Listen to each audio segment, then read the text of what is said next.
On the morning of March the 7th, 1944, Vice Admiral Jizaburo Ozawa stood on the bridge of Japan's newest and most advanced aircraft carrier, Taiho, as the sun rose over Lingga Roads off Sumatra.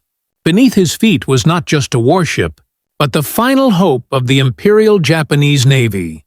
32 months of labor, 16,000 tons of steel, and a desperate bid to remain relevant in a war already decided thousands of miles away in American shipyards.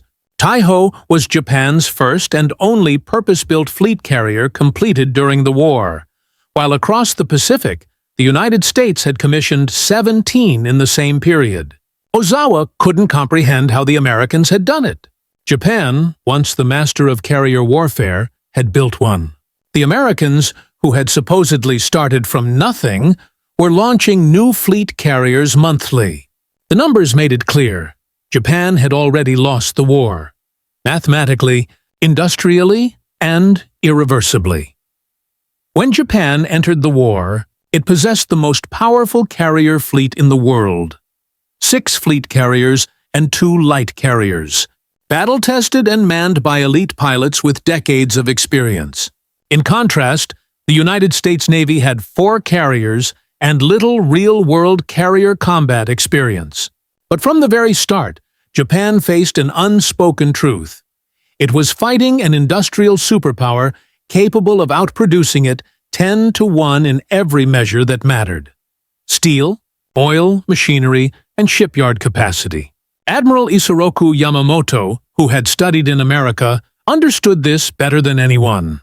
He warned Tokyo that Japan might win battles for 6 months, perhaps a year, but beyond that, America's industrial might would crush them.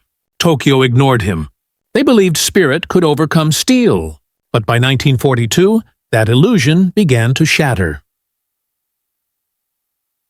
In May 1942, the light carrier Shoho went down at Coral Sea, and 1 month later, at Midway, 4 of Japan's 6 fleet carriers, Akagi, Kaga, Soryu, and Hiryu, were sunk in 6 devastating minutes.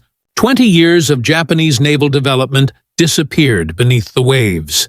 It took Japan 4 years on average to build a fleet carrier.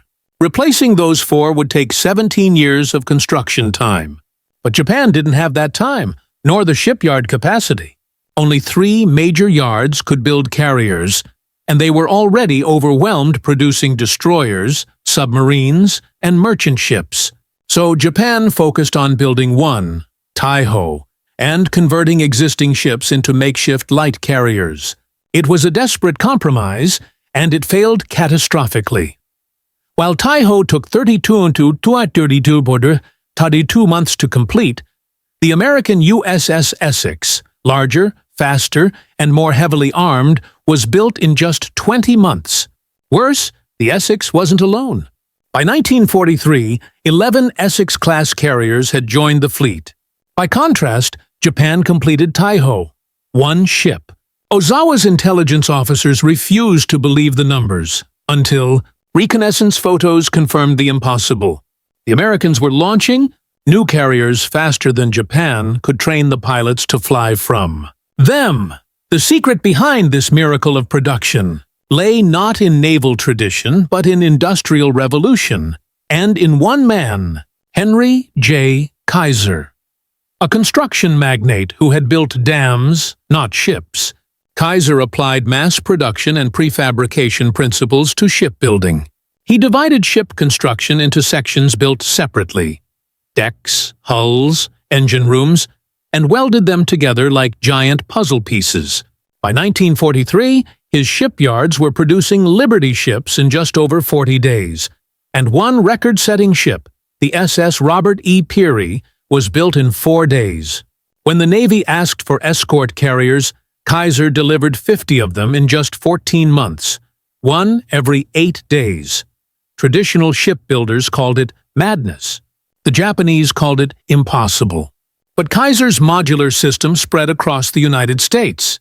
Newport News Shipbuilding applied it to fleet carriers, standardizing every component: decks, elevators, radar masts, and propulsion systems. Everything was prefabricated, tested, and installed as modular units. This innovation cut construction times from 4 years to 14 months, with each Essex-class carrier rolling off the shipways nearly identical to the last. Japan could not replicate this. Its factories were built for craftsmanship, not mass production. Every plate of steel had to be measured, fitted, and refitted by hand. Every mistake had to be corrected because there was no steel to waste. American shipyards ordered 15% extra steel to account for errors. Japan couldn't afford 1%. The United States produced 80 million tons of steel in 1944. Japan produced 6. The Americans had railroads to transport prefabricated parts across the continent in days. Japan relied on ships that were increasingly sunk by U.S. submarines before reaching the yards. Even when Japan tried to mass-produce smaller Unru-class carriers, only 3 were completed, while the Americans built 9 Essex-class carriers in the same 10-week period.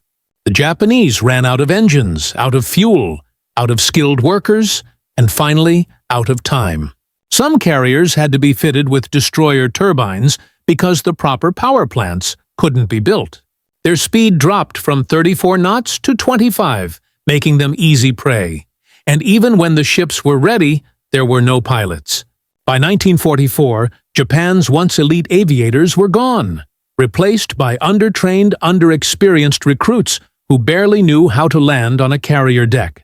Fuel shortages cut training time from 2 years to 6 months. Saburo Sakai, one of Japan's top aces, was horrified at the decline in pilot standards when he became an instructor. The results were visible at the Battle of the Philippine Sea. In June 1944, Ozawa commanded 9 carriers, Taiho, Shokaku, Zuikaku, and 6 light carriers, against Admiral Mark Mitcher's Task Force 58, which fielded 15 carriers with 956 aircraft. Ozawa had 450 planes, many flown by pilots on their first combat mission. Within hours, radar-directed American fighters, primarily the rugged, fast, and well-armored F-6F Hellcats, tore through Japan's strike waves. 300 Japanese planes were shot down in one day. The Americans lost 29.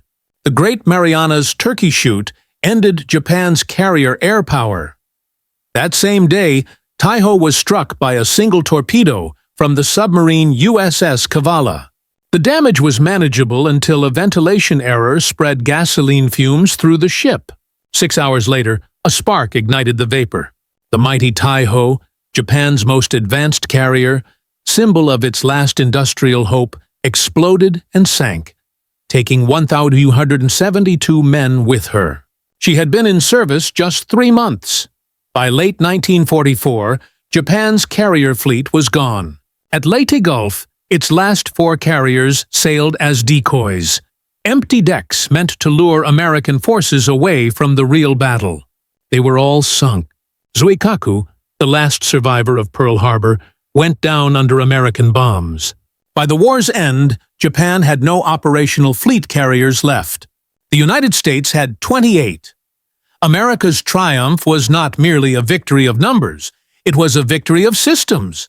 Prefabrication, welding, modular design, standardized parts, and nationwide logistics had turned shipbuilding into an industrial science. When American carriers like USS Franklin were heavily damaged, they were repaired in months using prefabricated sections. Japan had no such capability. When their ships were hit, they sank. In the end, Ozawa's haunting question, "How did they do it?" had a simple, devastating answer. They did it with industry. Japan's warriors fought with courage and skill, but courage could not weld steel, nor could spirit mass-produce carriers.